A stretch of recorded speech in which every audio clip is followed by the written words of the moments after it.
بسم الله الرحمن الرحيم. الحمد لله رب العالمين، والصلاة والسلام على أشرف الأنبياء والمرسلين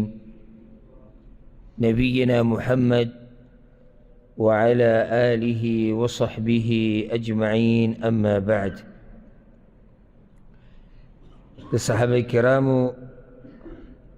د سیرت بدی مبارک سلسله کی د عمر ابن الخطاب رضی اللہ عنہ سیرت بیانیدو. من خبر دا شروع کړو چې عمر ابن الخطاب رضی اللہ عنہ په هر غزا کې د رسول صلی الله علیه وسلم سره شریک شوی دی، او کله رسول صلی الله علیه وسلم دیم لګلې دي د کسانو سره او مشر کړی پی دی. او پای کې خبره موږ د بنو المستلق د غزا پورې کړې وه چې کله هغه انصاري او مهاجري په منځ کې خبرې اترې واوړې دي او عبدالله ابن ابی ابن سلول په هغه ټیم ګستاخي د رسول صلی الله علیه وسلم او د مسلمانانو کړې وه. د حدیبیې غزا، او بیا درته دا خبره کوم چې څومره غزاګانې او واقعي چې ذکر کېږي موږ تفصیل د هغې نه بیانو. تفصیل د هغې د رسول صلی الله علیه وسلم په سیرت کې به اوري. دلته که موږ د هرې خبرې بیا تفصیل بیانو د ابوبکر په سیرت کې، او بیا د عمر، او بیا عثمان، او بیا د هر یو په سیرت کې بیا بیانو، دا خو کلونو کې هم دا خبرې نه ختمېږي. نو رضی الله عنهم د څومره صحابه کرام چې ما ذکر کړو، دوی نه علاوه د دوی په سیرت کې چې کله یو واقعه ذکر کېږي نو په هغه واقعه کې صرف هغه ځای ذکر کېږي چې د کس سره تعلق وي، د دې خبرې د ثابتولو لپاره چې دی په دې واقعه کې و، یا یو د ده یو ایماني جدا واقعه را پېښه شوي د هغې ذکر کېږي فقط. حدیبیې غزا او یا صلح د حدیبیې ورته هم ویلی کېږي، یا واقعه د حدیبیې، مسلمانانو چې صلح کړې وه د مشرکانو سره، او تفصیل تاسو ته معلوم دی. کله چې رسول صلی الله علیه وسلم حدیبیې ته ورسېدو، اراده ده وکړه چې د مکې ته یو کس ولیږي چې هغه د قریشو د سردارانو سره خبره وکړي چې رسول صلی الله علیه وسلم او مسلمانان عمرې له راغلي دي، د هغوی اراده د جنګ نشته. د دې خبرې د وضاحت لپاره نو د دې لپاره عمر بن خطاب رضی الله عنه غوره کړو. هغه چې کله رسول صلی الله علیه وسلم ول دا ذمهواري ورکړه، نو ورته ویې یا رسول الله، ای د الله پیغمبره، قد عرفت قریش عداوتي ایاها وغلظتي علیها. د الله رسول وی قریش زما دشمني د هغوی سره پیژني، او زما طبیعت هغوی پیژني چې زما د هغوی سره نه لګي. نو ګورې که زما خبره ومني، خو زه به راته داسې سړی وښیم ادلک علی رجل هو اعز مني، هغه زما نه زیات عزتمن دی. عثمان بن عفان رضی الله عنه. یو خو دیزې کې د دې نه دا ظاهره شوه چې رسول صلی الله علیه وسلم په عمر رضی الله عنه باندې اعتماد و، او هغه د دې کار لایق و، او دا کار د هغه لایق و. خو غټه مسله دیزې کې چې فایده زه بیانوم هغه دا چې د هغوی زړونه یو بل ته څنګه صفاوه. او ما دې منځه کې هغه ایتونه وویل والذین معه اشداء علی الکفار رحماء بینهم. الله وایي د صحابه کرام کافرانو په مقابله کې سخت وو، خو په یو بل ډېر مین خلک وو، په یو بل به انتهایي شفقت کوو. یعنې دلته اوس عمر وی عثمان زما نه زیات عزتمن دی، هغه به دا ذمهواري سرته ورسوي رضی الله عنه. نو رسول صلی الله علیه وسلم بیا عثمان بن عفان رضی الله عنه ولیږه، هغه قصه بیا سیرت کې بیان شوې ده. بیا چې کله د بیعت وخت راغی، عثمان بن عفان لاړ مکې ته چې قریشو ته د هغوی دا خبر ورسوي، کوم خبر چې رسول صلی الله علیه وسلم ورکړی. هلته قریشو عثمان رضی الله عنه سره خبره اوږده کړه او لیټې کو. او دی ورته م ووایي زه خیر دی ته به کې عمره م ځان له وکړه او ته به کې طواف وکړه. هغوی زه هغه وخته پورې طواف نه کوم چې څو پورې رسول صلی وسلم نه یې راغلی او وخت یې ډېر ولګېدو. په کار نه و چې دومره وخت لګېدلی وی. نو د عثمان رضی الله عنه په باره کې دا خبره وچلېده چې هغه مشرکانو وجلی دي. نو رسول صلی الله علیه وسلم ته چې کله دا اشاعه ورسېده او دا خبره، نو هغه وی لا نبرح حتی نناجز القوم،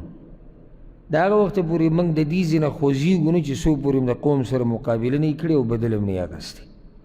ځکه چې غدر یې موږ سره وکړو، خیانت یې وکړو. بیا رسول صلی الله علیه وسلم د بیعت دعوت ورکړو چې هغې ته بیعت الرضوان ویلی کېږي. نو صحابه کرام د یو بل نه رامخکې کېدو. سبحان الله، لکه څنګه چې حدیث کې راځي چې دلته د بیعت رسول صلی الله علیه وسلم په مرګ باندې اخیستی و او دا داسې قوم و، ځکه الله دا دومره اوچت مقام ورکړی چې دوی په مرګ باندې بیعت لپاره د یو بل نه مخکې کېدو. مرګ باندې بیعت یعنې چې زموږ سر پکې قربانېږي هغه به قربانو خو بدل به حل. نو په دغه ټیم کې عمر بن خطاب رضی الله عنه بیعت کړی و د رسول صلی الله علیه وسلم سره. دا تقریبا 1400 کسان، دې ته بیعت الرضوان وایي. بیعت الرضوان ورته ولې وایي؟ چې الله رب العزت د دغه کسانو نه راضي شوی و کومو چې د رسول صلی الله علیه وسلم سره بیعت کړی، بلکې د هغوی په باره کې الله رب العزت په قرآن کریم کې آیت نازل کړی په سورة الفتح کې، لقد رضي الله عن المؤمنين إذ يبايعونك تحت الشجرة فعلم ما في قلوبهم فأنزل السكينة عليهم وأثابهم فتحا قريبا. الله راضي دی د هغه مؤمنانو نه چې تا سره بیعت کوو د ونې لاندې. الله ته وایي د هغوی الله وایي ما ته د هغوی د زړونو حال معلوم و، ځکه مې سکینت او اطمینان د هغوی په زړونو راکوز کړه او د دې په بدل کې الله وایي ما هغوی له نږدې فتحه ورکړې وه. کوم ځای کې؟ د خیبر فتحه. بارک الله فیک. دا یو تحفه وه د الله له طرف نه. نو په دې کې عمر رضی الله عنه او دلته یو واقعه، عبدالله بن عمر رضی الله عنهما د خپل پلار نه مخکې بیعت کړی د رسول صلی الله علیه وسلم سره او مزه داسې پلار او زوی کوي چې د یو بل نه مخکې کېږي په دیندارۍ کې او مزه داسې ورورولي کوي او داسې خپلولي کوي او داسې ملګرتیا کوي چې لږ دې راګرم کړي د الله د دین دپاره. چې ته کېري نه زما د چا سره، نو بس سړی پښیمانه شي چې یاره زه خو به دنیا کې ډېر شاته پاتې شوی دا خو د دنیا ټوله زما نه مخکې تللی. هغه دینداري خو پرېږده، یعنې د هغې نه خو به دله بلکل توجه واړئ. ښه څنګه او کاروبار څنګه، حالات څه دي، سعودي عرب کې څه قصه ده، ملک کې حالات څه دي او دا به کېږي څه او مستقبل څه دی. هلکه ډېره دینداري سړی کوي هغې نه دې مه وباسي. ملګری داسې ساته، خپل داسې چې ته دې خپلې دیندارۍ ته وګوره او ته وشرمېږې چې وګوره دینداري خلک داسې کوي لکه دی چې کوي، نو ته به په ترقۍ شي او هغه چې تا ته وګوري نو هغه به کوشش د دیندارۍ کوي او داسې خبره روانه. یو روایت کې داسې راځي چې امام بخاري رحمه الله راوړی د نافع رحمه الله نه،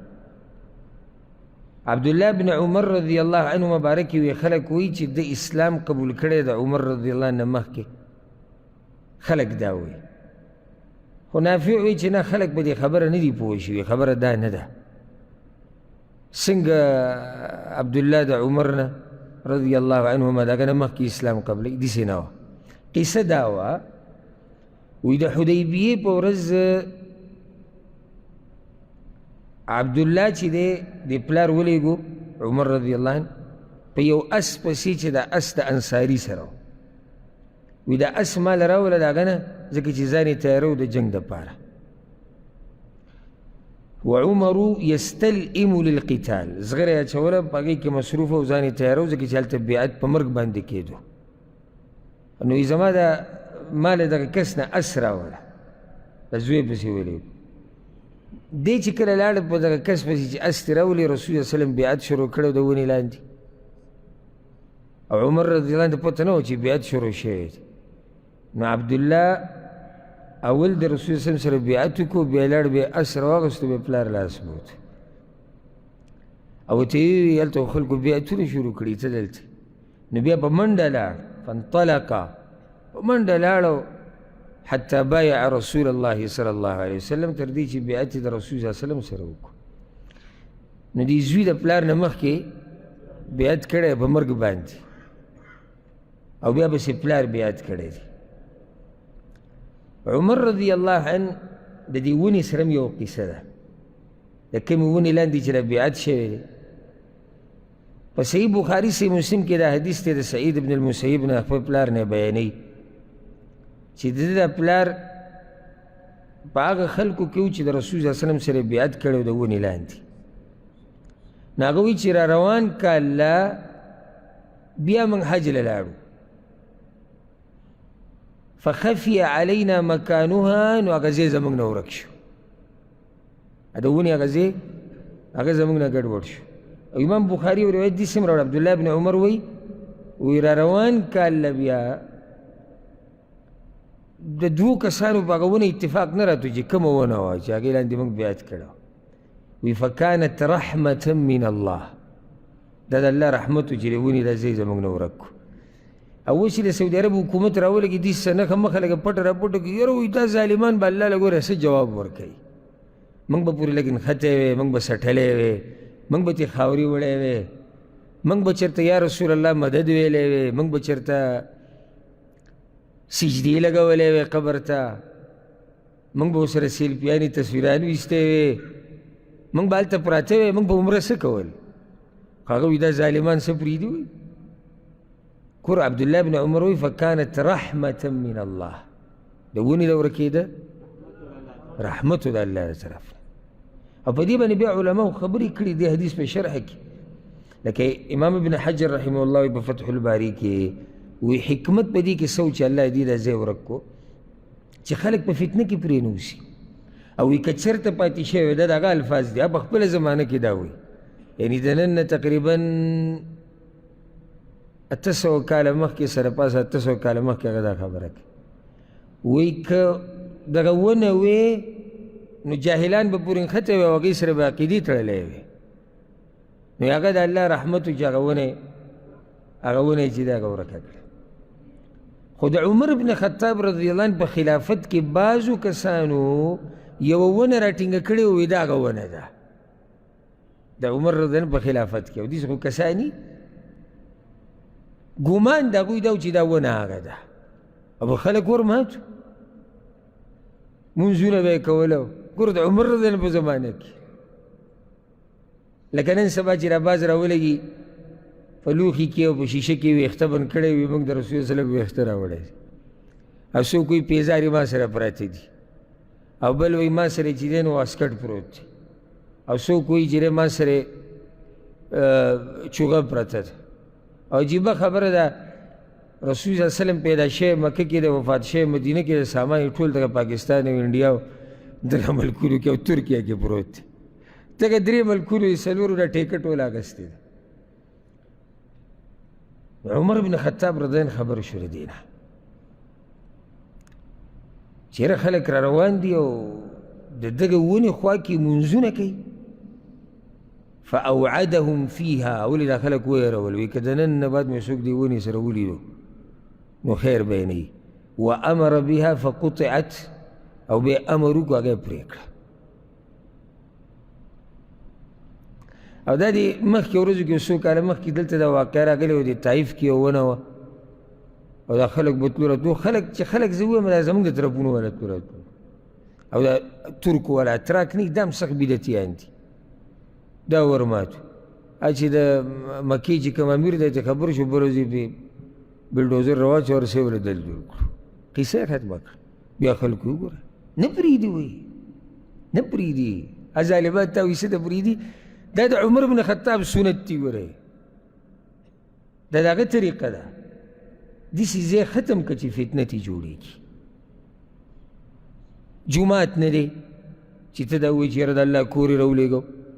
الله او د الله پیغمبر نه دی ویلي چې دا ځای به یي خلک به راځي دلته به 2 رکعته لمونځ کوي. فتنه تی جوړي. نو د هغه په خلافت کې بیا دا ونه چې دی دا پرېکړې شوې ده. په دغه موقع د حدیبیې د واقعې سره د عمر بن خطاب اوږد داستان دی.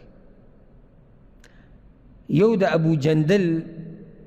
سیرت کې موږ د هغه تفصیل ذکر کړی. ابو جندل رضی الله عنه کله چې دا کتاب لیکلی کېدو، کتاب د څه لیکلی کېدو؟ د صلح. او د مشرکانو د طرف نه سهیل بن عمر راغلی، خبره روانه وه، یو څو بنود شروط په هغې باندې خبره جوړېده. او سبحان الله کله چې دا کتاب لیکلی کېدو په دې کې ابو جندل د مکې نه راوتښتېدو مشرکانو راګیر کړی و، او په دې خپو کې د زنځیران پراته وو، ای په ځان پسې راښکولو او توره ورسره وه، او ځان یې د مسلمانانو دې منځ ته راګوزار کړو چې زه وزې ته راورسېدم، ټول زموږ ملګري دي، خپل وروڼه دي. عجیبه پته نشته اوس به دې پته وکړه نه وه، خو زما غالب ګمان دا چې پته به څه نه وه. دا سهیل بن عمر کوم کس چې د رسول صلی سره لیکل کې د مشرکانو طرف نه دا د ابو جندل پلار دی او دی یې زوی و. نو ابو جندل چې کله ځان راواچو نو دې پسې داریک ورغی دا سهیل او دا مخ یې وله ووهه. واخذ بتلبیبه، معنی واخذ بتلبیبه د دې ګریوان نه یې ونیو، لکه چې سړی ګریوان نه ونیسو دا کپړه کمیس وله ټول را ټول کړي او راکاږي. بیا وی رسول الله وسلم ته یا محمد هذا اول ما اقاضيك عليه ان ترده الی. دا څه چې موږ لیکلي دي په هغې کې به اولنی عمل په ده باندې کوو، ځکه چې په هغې کې یو شرط څه و چې زموږ نه څوک زموږ د طرف نه څوک درتلو هغه به موږ له واپس راکوئ، او ستاسو د طرف نه که څوک زموږ خوا ته راغی موږ به یې نه درکوو. او په دې کې حکمت و چې په دې باندې صلح کېده. او دا رسول الله وسلم د ځان نه نه کوله، چا ورته ویلو؟ الله ورته ویلي. ځکه دا جذبات پرېږدئ هسې، دا ځان نه دې بعضو کورني مجاهدین جوړ کړي چې معمولي خبره ته وکړي چې یاره حکمت ټول د مرتد زامن دي، حکمتونه پکې تکي. یاره زه یم که دا نظریې والا خلک د رسول الله وسلم په زمانه کې وی او په دې موقع کې وی، دوی مې اعتراض کوو که نه یې کوو؟ لکه روغ مسلمان زموږ منځ ته راورېدلی او ته ورسره صلح کې ګوره علم ته ورب الکعبه قسم پې راته خورم چې دې خلکو اعتراض کوو او په پیغمبر یې اعتراض کوو چې ته یېرېږي او ته جهاد نه منې او ته د کافرانو نه په رعب کې رالي او ته درباري او ته دا قصې به کړې وې. نو اولنی خبره خو د ده کوو رسول الله وسلم ورته انا لم نقضي الکتاب بعده، بعد من خو لا خبره ختمه کړې نه ده، ته څنګه د ده په باره کې ما سره فیصله کړي؟ یعنې معنی دا چې لا د اوسه پورې د صلح تطبیق نه دی شوی، او دا زموږ سړی دی. هغه ورته وي سهیل فوالله اذا لم اصالحك على شيء ابدا، بس بیا صلح موله دې ختمه ده، زه یې سره سره منم نه. رسول صلی الله علیه وسلم ورته فاجزه لي، دا هلک ما لراکه زمونږ سړی دی. هغه وایي نه ما انا بمجیزه لک، زه یې نه درکو. رسول الله صلی الله علیه وسلم ورته ویې که هغه وایي نه زه نه یې کوم. په دغه ټیم کې بیا یې ورته وویل یا محمد قد لجت القضیة بیني وبینک قبل ان یأتیک هذا،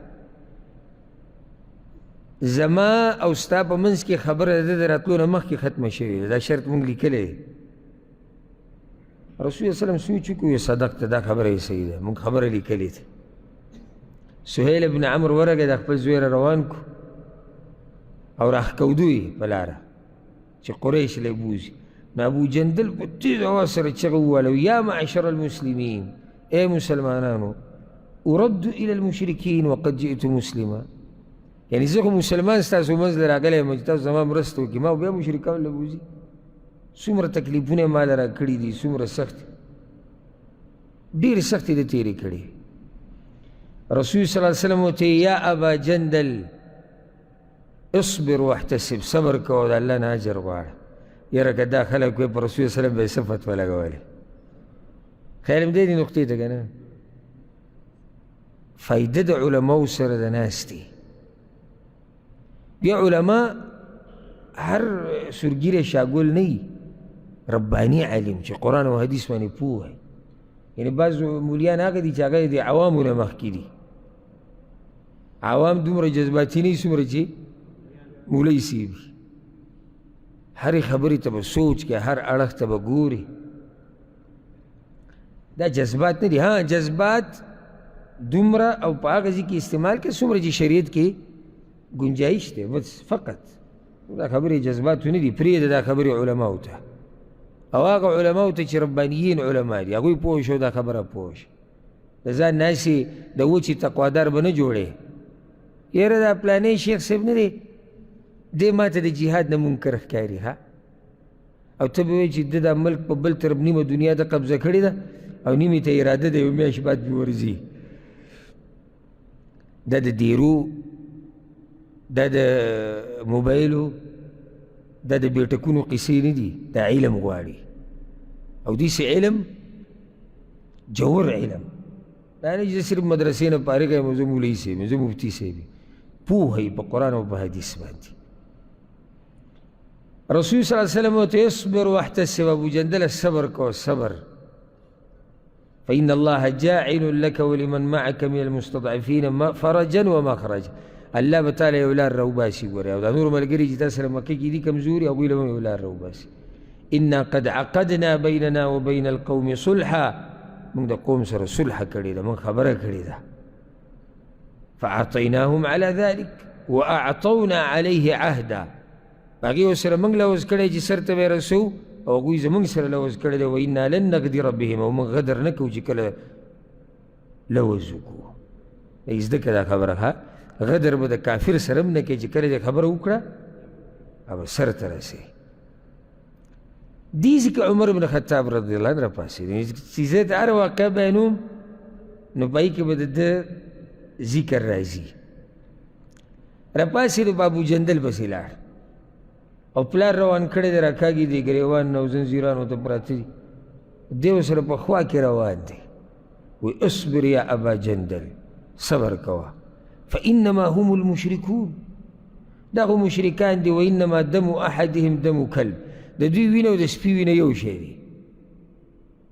ويدني قائم السيف منه، او د تورې دا لاس کې نه نیو ده، دی د ابو جندل ته نږدې کړی ده سره توره ده خپله، یعنې چې دی به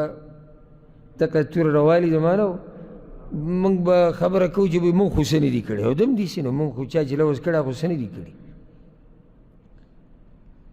هغه په دې خبره پوه نه شو.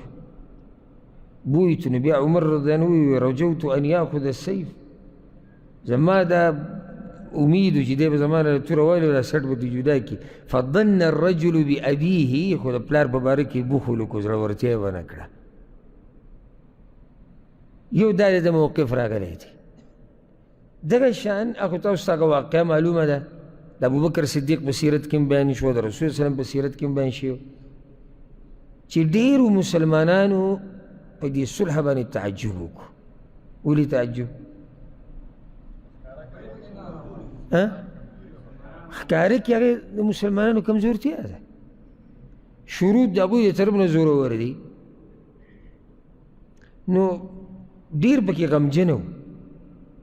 بل دا چې هغوی راوتي یقیني په څه اراده و، موږ عمرې له ځو، عمره خو ونه شوه، صلحې ته پکې وګوره، او صلح په کومو خبرو چې دې کال له به عمره نه کوئ، که زموږ د طرف نه څوک درغی راکوئ به، ستاسو له طرف نه څوک راغی موږ به یې نه درکوو، او داسې یو څو نور شروط. او په هغه کسانو کې یو عمر بن خطاب رضی الله عنه انتهایی غمجن. او کله چې دا خبره اتفاق وشو لا لیکل نه شوي، نو عمر لاړ په رسول صلی الله علیه وسلم پسې. یاد ده که نه واقع موږ څه پېرې بیان کړی. ورته یې وي الست نبي الله حقا، ته رښتینی الله پیغمبر نه یا رسول الله؟ هغه ورته ها ولې نه؟ نو بیا موږ په حق نه یو، دا په باطل نه دي ویاو، موږ په حق یو، دا په باطل دی. نو بیا ولې موږ د دین په باب کې یا رسول الله دوی سره دا خبره کوو او ځان کمزوری کوو؟ رسول صلی الله علیه وسلم ورته یو ناشنا جمله وویې، او دا یاده کوي دا خبره دا یو نیم ځان د پیغمبر د حدیثونو نه اوچت ګڼي. وی انی رسول الله ولست اعصیه. عمر دا خبر یاد که زه د الله پیغمبریم او زه ګورې هغه کار نه کوم چې د الله نافرماني پکې وهو ناصري او الله به زما مرسته کوي. نو هغه ویل یا رسول الله تاسو موږ ته نه ویلي چې طواف به کوو او عمره به کوو؟ هغه ویل ما ویلي، خو ما تا ته څه ویلي چې دې کال نه به یې کوې؟ نه وایي داسې خو دې نه وویلي. نو صحیح ده که زما زه خو اوس هم په خپله خبره ولاړ یم، ته به عمره کې خو ما خو کال نه یې ټاکلی. عمر رضی الله لاړ بیا په ابوبکر پسې او سبحان الله څنګه جواب چې رسول الله وسلم ورکړو هغه شان جواب ابوبکر صدیق ورکړو.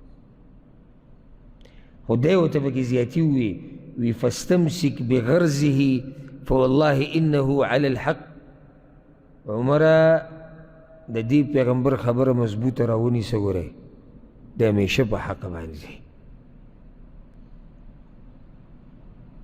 په لاره کې په واپسۍ کې په رسول صلی الله علیه وسلم باندې آیتونه نازل شو. عمر بن خطاب رضی الله عنه وی زه انتهایی غمجنه ومه، یعنې هغه غم خو جدا دی، خو زه زړه د هغه مطمئن شو. رسول صلی الله علیه وسلم وله جواب ورکړو، ابوبکر صدیق خفه پسې دی دا چې ورغی د پیغمبر خواله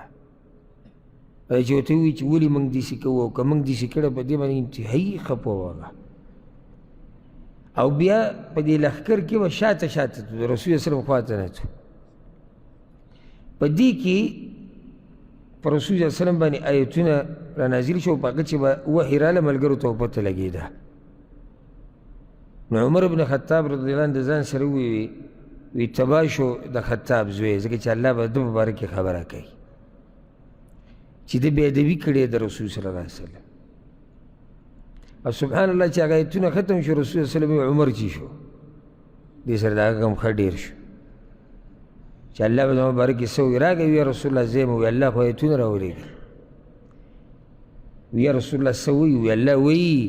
انا فتحنا لك فتحا مبینا ليغفر لك الله ما تقدم من ذنبك وما تأخر ويتم نعمته عليك ويهديك صراطا مستقيما. بموت يا رسول الله أفتح هو؟ إن فتح وده صلح حديبية رسول صلى الله عليه وسلم أو الذي تفتح بيده. فطابت نفس عمر، عمر رضي الله عنه بالكل مطمئن شو بدي خبره خدا بيبي سبحان الله ده مرقه بوري ها. وما زلت أصوم وأتصدق وأصلي وأعتق من الذي صنعت. وإذا غورزي نوالا أو ده وسه بوري ده مرقه بوري باقي ده خبره كوله ويزرو جيني سم نفلي صدقی ورکوم، نفلی منځونه کوم، غلامان ازادومه چې الله راته دغه خبره ماف کړي دا کومه زما د خولې نه وتې وه. بیا غزا د خیبر عمر بن خطاب رضی الله عنه په هغې کې او په هغې کې هغه مشهوره واقعه تاسو ته به انشاءالله یادی چې رسول صلی الله علیه وسلم به د هر جنگ دپاره یو کس له جنډه ورکوله. نو کله چې دا خیبر ته مسلمانان ورسېدو او 10مه شپه وه، په خیبر کې 10مه شپه وه، نو رسول صلی الله علیه وسلم د شپې ملګرو ته وویل اعطین الرایة غدا رجلا، سهار به زه یو سړي له دا جنډه ورکو. او دا ټکی ډېر مزه کوي دې سړي پورې، سهار به یو سړي له ورکو او دا هغه سړي دي چې من المؤمنین رجال، دا په سړو کې سړي دي او دوی سره دا سړی ټکی مزه کوي. یو وي ذکر یا مذکر او یو وي سړی. نو مذکر او مؤنث چې موږ وایو یا ذکر انثی، دا په څاروو کې مي، زناورو کې مي، انسانانو کې مي، پیریانو کې مي یو سړی هغه چې هغه ای مذکر ای ذکر خو د هغې مطابق سړی یي، کار یې د سړیتوب وي. او که زه دا ووایم غلو به نه انشاءالله چې زموږ دا زمانه تقریبا د قحط الرجال زمانه ده، د سړو قحط دی. سړی به وایي چې دومره ډېر ناست دی، ته دې سرونو ته وګوره او ته یې قحط دی. نه زه هغه سړي یادوم، د هغوی قحط دی. وایي سهار به زه یو سړي له جنډه ورکوم، خو دا سړی مې ورته ولي ووایي چې لکه د سړي سره دا سړی ټکی مزه کوي. ويحب الله ورسوله ويحبه الله ورسوله. دا سړی الله او د الله په رسول مین دی، او الله او د الله رسول د دې سړي سره مینه کوي. لا يرجع حتى يفتح له. دا سړي کې بل کمال دا دی چې دی به د هغه وخته پورې واپس نه راځي چې څوک پورې دا خیبر فتح کړی دی. ده ته به سړی نه وي، او چې دی سړی نه نو بیا ما ته سړی وښایي. عمر ابن خطاب وی ما چرته په ژوند کې مشرتیا نه ده غوښتې او نه مې خوښه ده الا یومئذ، صرف په هغه ورځ مې خوښه شوې وه. فتساورت لها رجاء ان ادعا لها. نو ما به کوم په دې کسانو کې سر اوچته ولګوو چې رسول صلی الله علیه وسلم ما ته آواز وکړي. سهار له ټول په انتظار ناست وو، بلکې روایت کې راځي فبات الناس یدوکون لیلته. ټوله شپه صحابه کرام ویښ ناست او د شپې دقه باس روان و، چا ته به میلاویږي ستا سرای ده ستا سرای ده، لکه څنګه چې موږ باسونه کوو. څه باره کې دنیا په باره کې هغوی دغه باسو د شپې. سهار چې شو ټول رسول صلی الله علیه وسلم نه ګیر چاپېر او هر یو سر اوچته یې لګوي. او ګوره لویه ذمواري په دې ده، لکه صرف خبره دا نه چې الله او د الله رسول د هغه سره محبت کوي او دا سړی الله او د الله د رسول سره محبت کوي. ذمواري لویه په دې ده چې د هغه وخته پورې به واپس نه راځي چې څو پورې خیبر فتح کړی نه. دې خبرې ته سر اوچتول لګول د ایمان جوش، جذبه، بادري، طاقت هر څه غواړي. رسول صلی الله علیه وسلم وی این علی بن ابي طالب، علی بن ابي طالب کوم ځای کې؟ هغه ورته یا رسول الله هغه سبحان الله چې الله یو کار کوي. هغه غاړې ته ناست سترګو کې څه مسله وه، محمد ابن مسلمه پسې ورغی او له لاس نه نیولې ور یې وستو، دومره تکلیف ورته. وبه رمد، رمد په عربۍ کې د سترګو دې دړ ته وایي او د سترګې چې راوپړسېږي. رسول صلی الله علیه وسلم لاړې مبارکې د هغه په سترګو کې ولګولې او دعا یې د هغه دپاره وغوښته او داسې روغ شو لکه د سره چې ده ته تکلیف نه او بیا یې له جنډه ورکړه. او بیا مخکې هغه حدیث دی. مقصد دا چې عمر بن خطاب رضی الله عنه د غزا کې و، خیبر کې یو بل ځای کې د عمر بن خطاب ذکر امام مسلم دا روایت راوړی. عبدالله بن عباس وایي عمر بن خطاب ما ته دا خبره کړې وه، وایي د خیبر په ورځ صحابه کرامو خپل منځ کې خبرې کولې چې پلانې شهید دی، پلانې شهید دی، پلانې شهید دی، د خپل ملګري یادول. حتی مروا علی رجل فقالوا فلان شهید. یو سړي تذکره وکړه وایي هغه هم شهید دی. رسول صلی الله علیه وسلم ورته کله هغه شهید نه دی، انی رأیته فی النار، ما په جهنم کې لیدلی دی. فی بردة غلها، یو صادر د مال غنیمت نه پټ کړی و. دنیا سړی کم ځای ته رسوي. د پیغمبر په ملګرتیا کې جهاد او یو صادر مال غنیمت نه غلا، یو صادر یو کم ځای ته یې رسوي. او چې دا ټولې دنیا غم دې راغستی دا الف نه دی یا پورې کم ځای ته به دې ورسوي. ځکه زه تاسو ته ما مخکې م ویلي دنیا به په ځان نه سورې، ته په دنیا سور اوسه، فایده تې اله، په دین کې ولګوه، مزې تې واخله، په بچو یې ولګوه. خو چې ته پې سورې چې کله دې زړه وغواړي سیټ ته کې او سیټ ته یې کې، دغه شانې لکه ته چې لاس کې درسره څه شی راوالی او دې خوا یې کېږي، بس داسې به دنیا سور اوسه. دا نه چې دنیا ته رالي سیټ ته دې ږدي، او چې کله دنیا په تا باندې سوره وه نو بیا نه دینداري کولی شي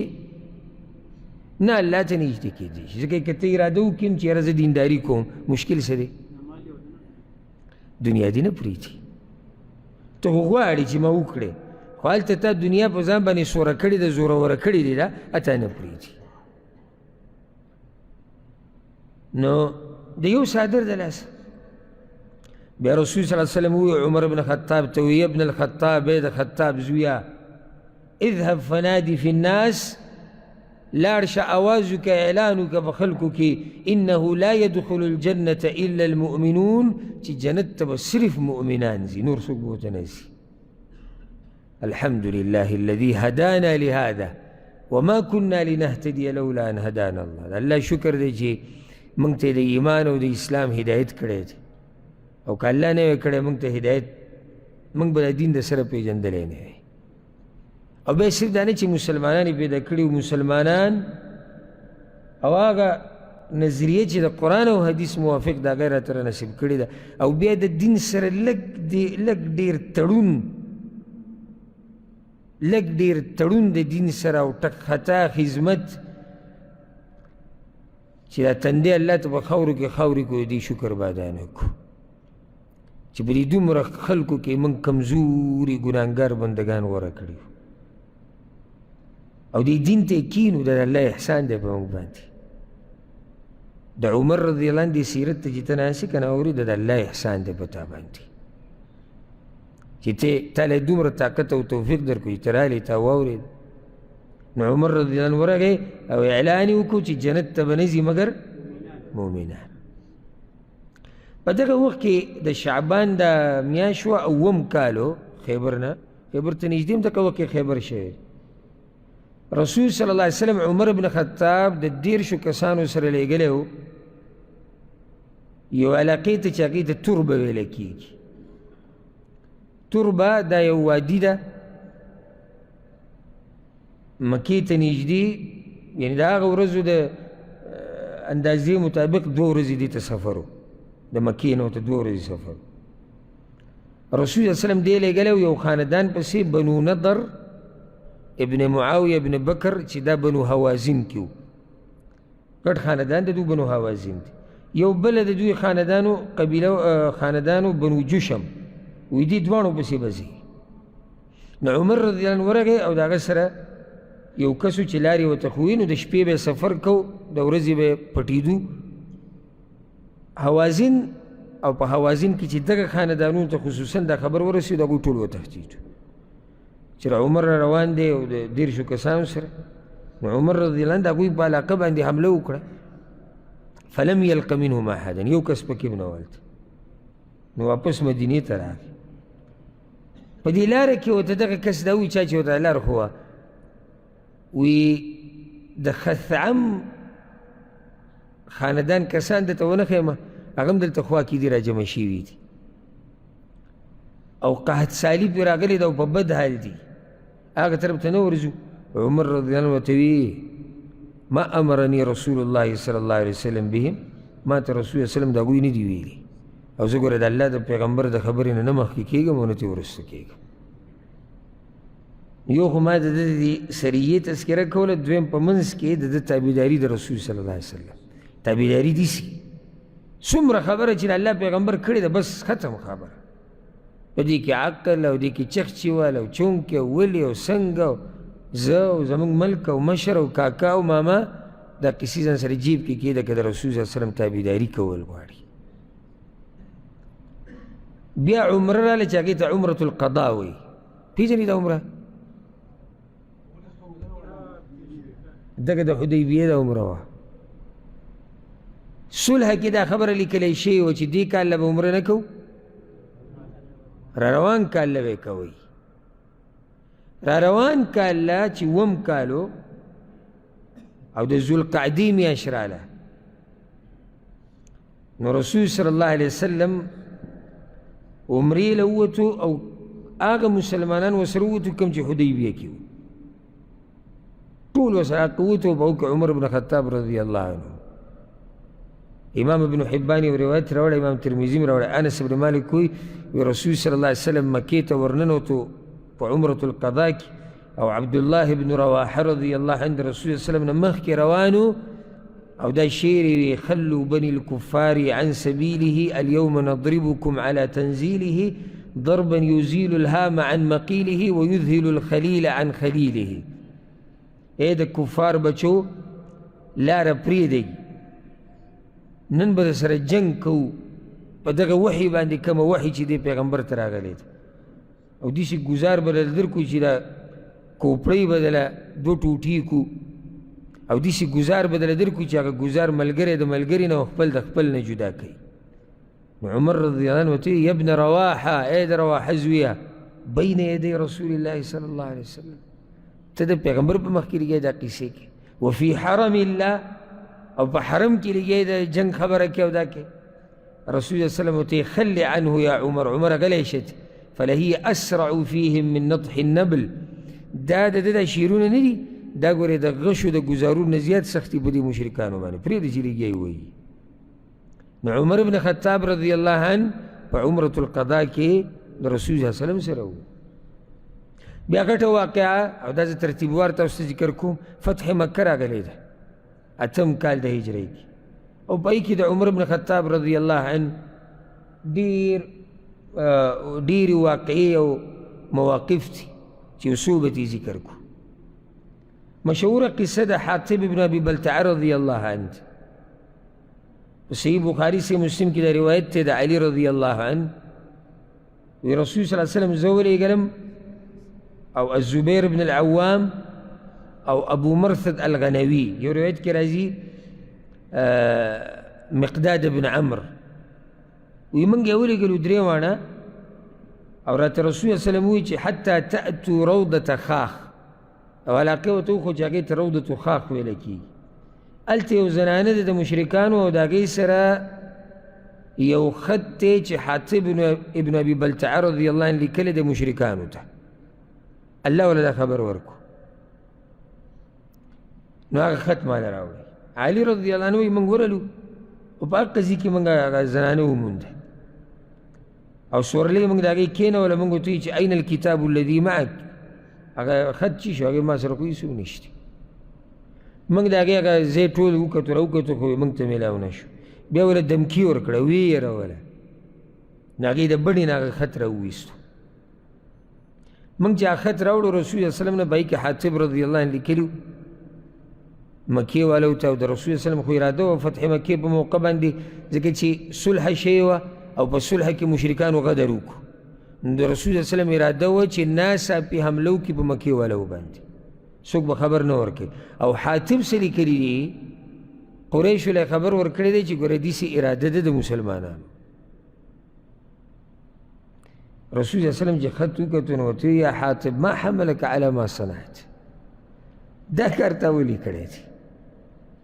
هغه ورته لا تعجل علیه یا رسول الله، د الله پیغمبره تعدي به نه کوې په فیصله کې، زه داسې سړی یم چې زه په قریشو کې نه یم، زه د قریشو سره حلیف وم. ما تاسو ته دا خبره یو پیر ذکر کړې وه چې پخوا به داسې و چې دا یو سړی به د یو قوم نه و، هلته به اوسېدو، نو هغه به د هغه قوم سره یا د هغه قوم د یو خاندان سره ملګری شو، د هغوی سره به یې قسم وکړو چې زه به دوی ملګری یم، نو زه به د دوی سره یم، نو بیا به قوم او خاندان د دې سړي دفاع کوي. او کمزوري خاندانونو والا یا که زورور خاندان والا م یو یوازې هلته خاندان نه دی یوازې ژوند نشي تېرولی، خصوصا په هغه وخت کې اوس خو دا قیسې تقریبا کمزوري شوي دي او لږې شوي دي، خو اوسه پورې هم زمونږ بعضو علاقو کې د پښتنو د عربو اوس هم بعضو علاقو کې دغه طریقه ده، یوازې سړی هېڅ نه یا کمزوري قبیلې والا سړی نو هغه هم څه نشي کولی، که څوک پرې حمله وکړي، که څوک ورسره ظلم کوي. نو یا رسول الله زه د قریشو سره حلیف وم، دا کم چې مهاجرین راغلي دي د مکې نه، د دې ټولو خپلوان دي په مکه کې چې د دوی د بچو یې خیال ساتو، زما څوک نه ولته. نو ما دا سوچ وکړو چې د الله د پیغمبر سره الله لوز کړی دی چې زه به ستا مرسته کوم، نو دا مرسته خو هسې هم د الله د پیغمبر کېږي او کېږي، مکه به فتح کېږي دا زما ایمان دی. خو ما وی چې زه به پکې دا کار پټ وکړم، نو د دې د لاسه به هغوی زما یو احسان وګڼي نو زما د دې بچو به خیال ساتي ولم افعله کفرا ولا ارتدادا عن دیني یا رسول الله ما ګورې دا دې دپاره نه دی کړی چې زه مرتد شوی یم یا په کفر باندې راضي یم رسول صلی الله علیه وسلم ورته اما انه قد صدقکم دې سړي دا خبره رښتیا وکړه دغه ټیم کې عمر رضی الله عنه پاڅېد یا رسول الله انه قد خان الله ورسوله والمؤمنین د الله رسول وي ده خو د الله سره خیانت کړی ده د مؤمنانو سره خیانت کړی ده د الله سره خیانت کړی اجازت راکړي زه دله سزا ورکړم رسول صلی الله علیه وسلم ورته انه قد شهد بدرا دی ګورې د بدر په غزا کې و زموږ ملګری و او وي تا ته دا پته شتي عمره بدر والا ته الله ویلي اعملوا ما شئتم فقد غفرت لكم تاسو چې څه کوئ کوئ ما تاسو هسې هم بخلي وي فدمعت عینا عمر رضی الله عنه د عمر رضی الله عنه د سترګو نه اوښکې روانې شوې او دا ووي الله ورسوله اعلم الله او د الله رسول ښه پوهېږي بیا الله هغه ایتونه راولېږل د سورة الممتحنه د اولني ایتونه دې ځکې هم ګوره خبره د جذباتو نه ده یعنی حاتب رضی الله عنه په دې کار سره دا کار ظاهره کې کفر دی د کفارو ملګرتیا یې کړې ده که نه خو هغه پرې نه دی کافر شوی نو ډایرکټ به په سړي باندې فتوا نه لګې تحقیق به کې تپوس به کې او بیا فتوا هم لګول د علماو کار دی ربانیینو علماو یعنې چې تا ځان سره مهر یې جیب کې او په اسلام کې څوک پرې نه دي مونږ کوشش دا کوو مونږ وایو یا الله چې د اسلام ته خلک راننوتی د بعضو کوشش څه دی چې دا لږ ډېر پکې دي چې دا دې په څه طریقه وباسو نو چې خوځي بس کافر کوي دي چې خوځي یو تا کافر کوي دا اوس یعنی د سوچ مقام دی چې هره خبره کې خصوصا هغه مسله کې چې وینې پکې تویېږي په دې کې د یو سړی د خپلو خواهشاتو مطابق فتوې ورکوي او ځکه د جهاد دا مسلې د فقه په کتابونو کې ټول نه اخره کې راځي کتاب الجهاد نو د دې مبارک یو شاګرد د عالم نه تپوس کړی وی دا کتاب الجهاد اخره کې ولې راځي حالانکې دا هو اسلام ګټ عبادت دی هغه ورته د دې دپاره اشاره ده د علماو نه دې خبرې ته چې څو پورې د دین په دې مسلو نه پوه شوی دا کم چې تېرې شوي دي نو د جهاد په مسلو کې به فتوې نه ورکړي چې په دې هر څه راتېر شوې نو بیا فتوې ورکوو په څه کې په جهاد کې هغه یار له د اودس طریقه نه ورځي هغه هم د جهاد فتوې ورکوي د مانځه چل وله نه ورځي هغه هم د وینې تویولو خبره کوي نو ډېر احتیاط کوي ډېر احتیاط په دغه موقع باندې یو واقعه داسې راغلې وه کله چې رسول صلی وسلم مکې ته روان و مکې فتح کوله په یو علاقه باندې تېر شو چې هغې ته ابوا ویلی کېږي یا ودان په دغه ځای کې د رسول صلی الله علیه وسلم د والدې آمینه بنت وهب قبر دی او اوس قبر نشتی نښې نشتی داسې مه وایه چې قبر نشتی او دا نښه ولم د سعودي عرب حکومت لرې کړې ده تلل کسان به تلو دي غرونو کې به پراته وو او مشهور مبلغ دی نوم یې نه علمه زموږ په ملک کې هته څوک څه وایي هغه ځان له وایي زه تلی یم او جیپانو ته وختم او بیا یې اوبدو راغی او زه هلته بوتلم او بیا وایي ما ته چې کوم سکون وي قبر کې مې له قبر سره میلاو شو زه وایي کعبې ته ننوتی یم په کعبه کې ما ته دا سکون نه دی میلاو شوی نو چې د کم قوم د مولا دا حالي د دوی نه دا قبر دا نښې ورکول نه دي په کار اوس چې هلته لاړ شي نو وګرځه پسې خو دا به هسې ستړی کړي الا دا که داسې سړی د سړی چې هغه دغه ځای نه مخکې لیدلي او هغه نښه ورته یاد دی جدا خبره امام احمد دا حدیث راوړی دی د بریده رضی الله عنه چې موږ د رسول صلی وسلم سره وو تقریبا 1000 کسانو نو دک ابوا علاقه کې هلته موږ دمه وکړه وی رسول الله وسلم 2 رکعته مونځ وکړو بیا موږ ته مخ راواړو وعیناه تذریفان او د سترګو نه یې اوښکې روانې عمر بن خطاب رضی الله عنه ورته زما مور پلار دې په تاسو قربان یا رسول الله ما لک یا رسول الله تاسو په جړا شوي ولې مور ګټه استی ده د هغې په قبر تېرېده په هغه خاورو تېرېده چې د هغې بدن پکې خاورې شوي دا ډېر لوی صبر غواړي لوی زړه غواړي د هغه چا دپاره چا سره احساس وي او په دې پوه وي چې دا کومه رشته ده نو رسول صلی الله علیه وسلم ورته بیا خبره وکړه چې د رحمت د لاسه د خپل مور باندې د شفقت د لاسه زما د سترګو نه اوښکې لاړې نو یو دا واقعه په هغه ځای کې راپېښه شوې وه چې رسول صلی الله علیه وسلم کله د خپلې مور د قبر زیارت وکړو نو د سترګو نه اوښکې تللې وې او د هغې د لاسه یو روایت کې راځي چې د ملګرو ورسره ټولو ژړلي وو د رسول صلی الله علیه وسلم د ژړا د لاسه ملګري ټول په ژړا شي او عمر بن خطاب رضی الله عنه دا تپوس هلته د رسول صلی الله علیه وسلم نه کړی و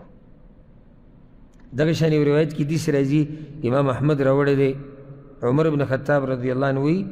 وی د رسول صلی الله علیه وسلم په ملګرتیا کې موږ 2 غزاګانې د رمضان په میاشت کې کړي دي یو د بدر غزا او دویم فتح مکه او وی موږ پکې روژه نه ونیولې بعضو نیولې او بعضې نه خو رسول صلی الله علیه وسلم روژه نه ونیولې دغه شان فتح مکه کې چې د فتح مکې تذکره کې لازم د عمر بن خطاب رضی الله عنه دا واقعه پکې بیانې کله چې رسول صلی الله علیه وسلم په یو ځای کې پړاو واچو او غټ لښکر ورسره و یعنې دغه ځای ته چې رسول صلی الله علیه وسلم رسېدو تقریبا 10,000 کسان ورسره تیار شي دغه چې بعض ملګري به په لارو کې میلاوېدو لرو لرو علاقو والا نو دوی پړاو اچولی دی مکې ته نږدې شي په دې کې 3 کسان د مکې نه راووتو حالات یې کتو یو ابو سفیان رضی الله عنه او دغه وخت پورې مسلمان شوی نو او دویم حکیم ابن حزام او دریم بودیل ابن ورقه دا 3 کسان او سیرت کې به دا واقعه واورئ ما تفصیلا ذکر کړی د رسول الله صلی الله علیه وسلم په سیرت کې تر دې چې دوی دغه علاقې ته راورسېدو دا مر الظهران علاقې ته چې وی کتو نه اور لګېدلی دی خو بیا ځمکه یې داسې ډکه کړې ده پخوا به دغه اور لګېدو یو ځای کې به پړاو واچولی شو لرې نه به پته لګېده چې دلته خلک دي نو هغوی په یره کې شو ابو سفیان تپوس وکړو وی تا څه قیسه ده نو بودیل ورته ووی هذا نیران بن عمرو دا ماته د ابن عمرو د خاندان یا یو روایت کې راځي خزاعه خاندان خلک چې اور یې لګولی دی هغوی را جمع شوي دي نو ابو سفیان ورته ووی هغوی د دې نه کمزوري دي او دومره خو هغوی نه دي او نه یې دومره زور دی چې دومره را جمع شوي دي او دا اور یې لګولی دی په دغه ټیم کې عباس رضی الله عنه د رسول صلی الله علیه وسلم تره هغه په دې لټون کې و چې یو کس پیدا کړي او هغه دا خبر قریشو ته ورسوي د اول نه چې ګورې بس هار ومنئ شکست قبول کوي او جنګ ونه کوي ګورې یو داسې غټ لښکر د پسې را روان دي او هغسې مکې ته نږدې شي نو ابو سفیان خبرې کولې رضی الله عنه د دې ملګرو سره او د ده د اواز عباس رضی الله عنه واورېدو نو عباس ورته اواز وکړو یا ابا حنظله ابو سفیان د هغه د اواز وپېژندو وی ابو الفضل ابو الفضل هغه یا ما وراءک قصه څه ده هغه ورته وی ابو سفیان هلاکت دی دا تاسو چې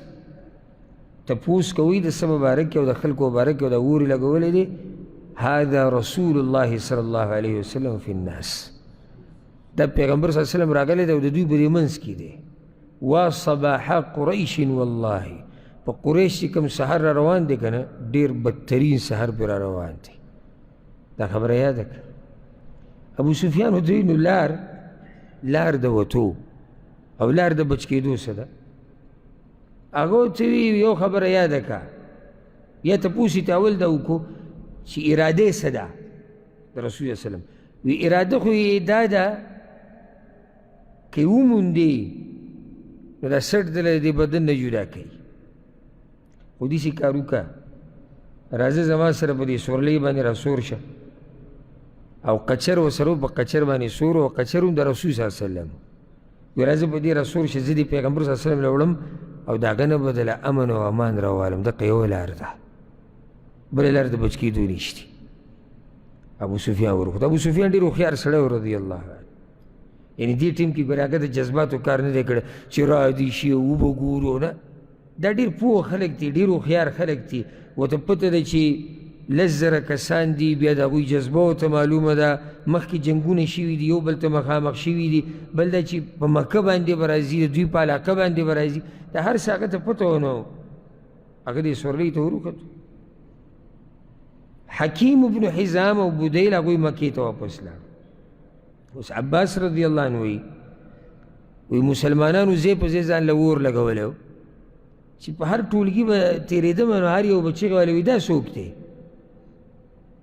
نو بیا چې به د رسول الله وسلم دا قچر ولیدو نو وی ښه عم رسول الله صلی الله علیه وسلم علی بغلته، د رسول الله وسلم تره دی او په قچر د رسول الله وسلم باندې سور دی. لکه چې هر یو به تعجب وکړي چې رسول الله وسلم که څه دی خوا را روان دی، لکه چې سورلۍ هغوی پېژنده. وی تر دې چې په عمر بن خطاب رضی الله باندې تېر شوم هغه مو اور لګولی و. وی چې تشي لرې نه وکتو وی من هذا، څوک دی وی؟ نو وی رانږدې شو ما ته وی چې ابو سفیان یې څنګه ولیدو؟ وی ابو سفیان عدو الله، د الله دشمن، د الله شکر دی وی چې بغیر د لوز نه لوزونه خو ختم شوي دي ځکه چې لوز هغوی مات کړی و که نه مشرکان. وی د الله شکر دی چې لوز موز پکې په منځ کې نشتي. نن به ستا هم پته لګي او زما به هم پته لګي. نو دغه وی دا عباس رضی الله عنه او وی منډې کړې په رسول الله وسلم پسې اجازت یې ترې اخیستو. هر کار د هغه په اجازت د څه؟ د ابو سفیان د وجلو. وی چې ده منډې کړې ما هم دې سورلۍ له زور ورکو. او وی چې رسول الله وسلم له ورسېدم نو دومره تعظیم یې کوله چې د دې سورلۍ نه مې ورود انګریزان مې ورغوزار کړو رسول الله وسلم ته چې د نه مخکې شه. وی چې څنګه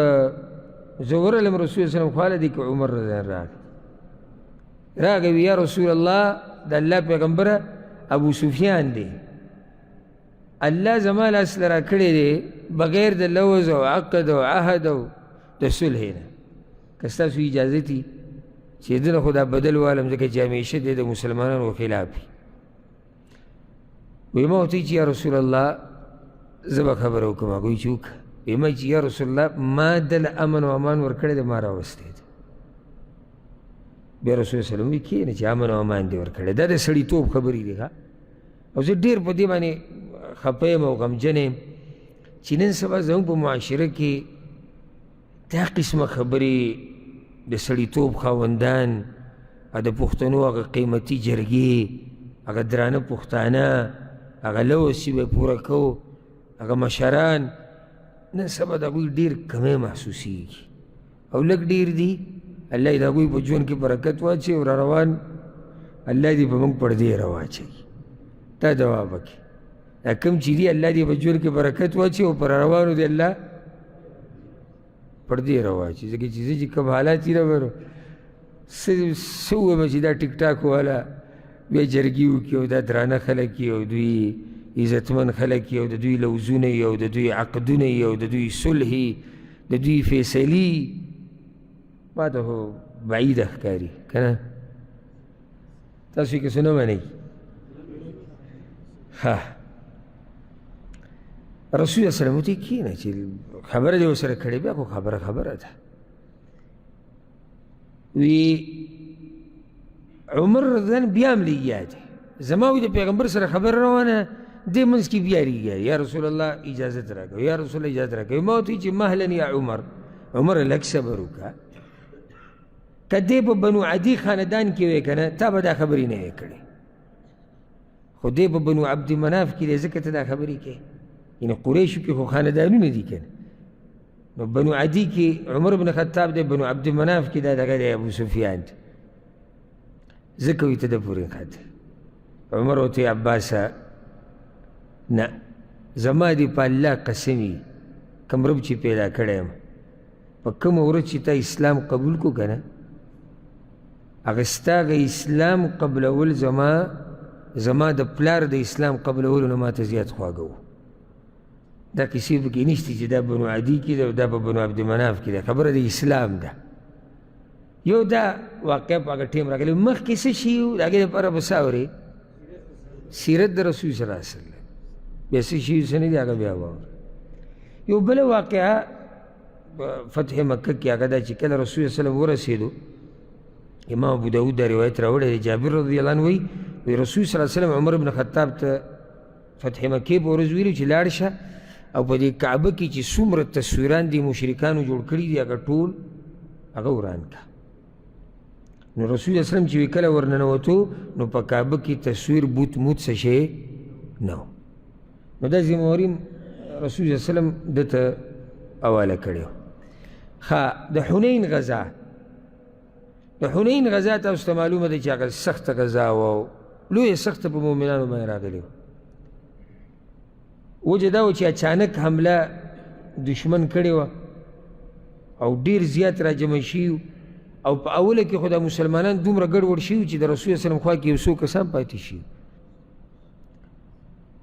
تر دې چې رسول الله وسلم اواز وکړو الی ایها الناس خلکو دې طرف ته راځئ دې طرف ته راځئ انا رسول الله زه د الله پیغمبر یم انا محمد بن عبدالله زه محمد یم صلی الله علیه وسلم زه د عبدالله زوی یم دې طرف ته راځئ دې طرف ته خو دشمن دومره هوښیار و داسې حمله یې کړې وه که نه داسې حمله چې د هر طرف نه دا مسلمانان راګیر کړي د هر طرف په د هغې سره مسلمانان انتهایي ګډوډ شي پای کې یو غټه مسله دا هم وه چې مسلمانانو کې هغه هم ډېرو کوم کسان ډېرو نوي مسلمانان لکه چې هلته مکه فتح شوې ده د هغې دلاسه ډېر خلک نوي مسلمانان شوي دي نو هغه کسان پکې ډېر زیات وو نو ډېر کسان ګډوډ شوي وو څه دې خوا لاړو څه اخوا ولاړو څه دې خوا شاته مخې او رسول الله وسلم به دا اواز کوو وایي دې خوا راځئ دې خوا او دا دلالت په څه باندې کوي په بادرۍ باندې یعنې سوچ وکړه چې د کوم سړي د وجلو دپاره ټوله خبره روانه ده هغه سړی په چغه وایي زه دلته یم زه محمد یم زه د عبدالله زوی یم صلی الله علیه وسلم خو دغه اواز ته هم د ډېرو خلکو یعنې توجه نه تله تر دې چې یو روایت کې راځي چې دا اوښان په یو بل باندې ورختو اوښان په یو بل باندې ورختو دا خو ما ورته ډډه لګولې ده لکه پښتو قالینو کې مونږ یې اوري هسې څنګه دوی اخوا دې خوا شوه که زه وې ستا په دې روان سهار باندې کې پته ولګي یا د شپې تهجدو کې یې روان کې به پته ولګي پرېږده د حنین غزا هغه سړي وله برابر و خو بیا هم سخته ده او ځکه الله قرآن کې وایي لقد نصركم الله في مواطن كثيرة الله وایي ما ګوره ستاسو ډېره مرسته کړې ده او په ډېرو ځایونو کې مې راسره کړې ويوم حنين او خاص کر الله وایي د حنین په ورځ مې په تاسو خاص رحم کړم اذ اعجبتكم كثرتكم او تاسو روان وئ او دا او تاسو وایي موږ ډېر یو دې پیرله سبحان الله دغه پیرله چې څومره مسلمانانو دومره په یو جنګ کې نه وو اذ اعجبتكم كثرتكم فلم تغن عنكم شيئا وضاقت عليكم الارض بما رحبت الله وایي دا ځمکه سره د پراختیا په تاسو راتنګه شوې وه الله وایي ما لښکرې رالیږلې وې ما مرسته کړې وه ستاسو نو دغه سخته راغلې وه او د رسول صلی الله علیه وسلم سره بعض صحابه کرام پاتې شوي وو چې په هغو کې یو دی عمر بن الخطاب رضی الله عنه هغه هم په دغه ځای کې هغه موجودو د رسول صلی الله علیه وسلم د خوا نه خوځېدلی نه و. د دې نه بعد یو واقعه حنین په غزا کې راپېښه شوې وه، خو هغه لږه اوږده واقعه ده، هغه به پرېږدو. را روان نشست ته منټ دوه کې نصیحت هغه دا دی، خلاصه د ټولو خبرو. دا خبرې به هله موږ له فایده راکوي چې دا موږ یاد یې کړو او د دې نه درس او عبرت والو، او چې ته په دې دروازه وځې او ستا ایمان د هغه ایمان نه ډېري کوم چې په هغه وخت کې کله چې ته دې جومات ته راننوتې، هله به تعالی فایده درکړي. او که دغه شی غوړ منګی سره پورې خلي نه څنګه چې پرون وي دغه شان نن او بیا سبا بلکې لا باز پکې شاته روان نو لوی تاوان کي. دا ګورې موږ په ځان باندې حجتونه قایموو، دا خبرې چې موږ اورو او زده کوي چې دومره هغوی د اسلام دپاره سختي تېرې کړي دي او دومره قربانیانې. ما ورته په کار دی چې په دغه دریاب د قربانیانو چې کوم دی به کې یو قطره د خپل طرف نه ور واچو، یو قطره. ما بوقه نه دی ویلې، ما تاسو ته دا نه دي ویلي چې په ټنونو اوبه پکې ور واچو. زه د دریاب د قربانیانو پای کې چې یو قطره ما ورته ور واچو. هغه هر انسان خپل وس مطابق چې ته د اسلام دپاره څه کولی شي هغه وکړه په هره لارې چې کولی شي، د علم په لار، د نشر و اشاعت په لار، خلکو ته د وضاحت په لار، د مال لګولو په لار، د زور په لار. هر انسان مکلف دی د خپل وس مطابق. نو د اسلام دپاره پکار دی چې ما او تا په دې خدمت کې څه نه څه برخه ور. دین د الله وو او دی او ای به او ما او تا نه او بیا به هم نه یو، او دا دین به یي. خوش قسمتي به زما ستا دی چې لږ ساعت له ورسره ملګري شو، هسې به تیم ځو. او خوش قسمتي به دی چې قیامت په ورځ زما او ستا نوم په هغه کسانو کې او هغه کسانو په لیست کې راشي چې هغوی د الله د دین دپاره لږه ډېره منډه والې او محنت یې کړی دی. دا به زما او ستا خوش قسمتي. نو خفه کېږمه، دا راته نه یم چې څلېرویشتو ګنټو کې 12 ګنټې یا 10 ګنټې وباسه چې په زړه م خړه راشي چې یاره دا قصه ورانه شو. لږ ساعت خیر دی په ورځ کې الله دین له ورکوه. او دغه شان چې ته روزانه څه نه څه وخت ورکوې، د هغې نه لویه خبره به جوړه شي او بیا به ورو ته ترقي کې، ورو به ته ترقي کې، دینداري کې سړی ترقي کوي وخت په وخت. الله رب العزت دې موږ د دین دپاره استعمال کړي او الله دې موږ د دین خادمان وګرځوي او زموږ بچي، زموږ خپلوان، زموږ کشران مشران دې الله د دین خادمان کړي او دا شرف او عزت دې الله موږ ته را نصیب کړي د دین خدمت کول. او الله رب العزت دې موږ د دې صحابه کرامو د دې اوچتو خلکو په نقش قدم روان کړي او څنګه چې الله موږ دلته جمع کړي وو دغه شان دې الله موږ او څوک چې دا بیان اوري او ویني، الله دې موږ ټول د رسول صلی الله علیه وسلم سره او د صحابه کرامو سره په جنت الفردوس کې یو ځای کې سره زموږ د مور او پلار. هذا والله اعلم وصلى الله وسلم على نبينا محمد.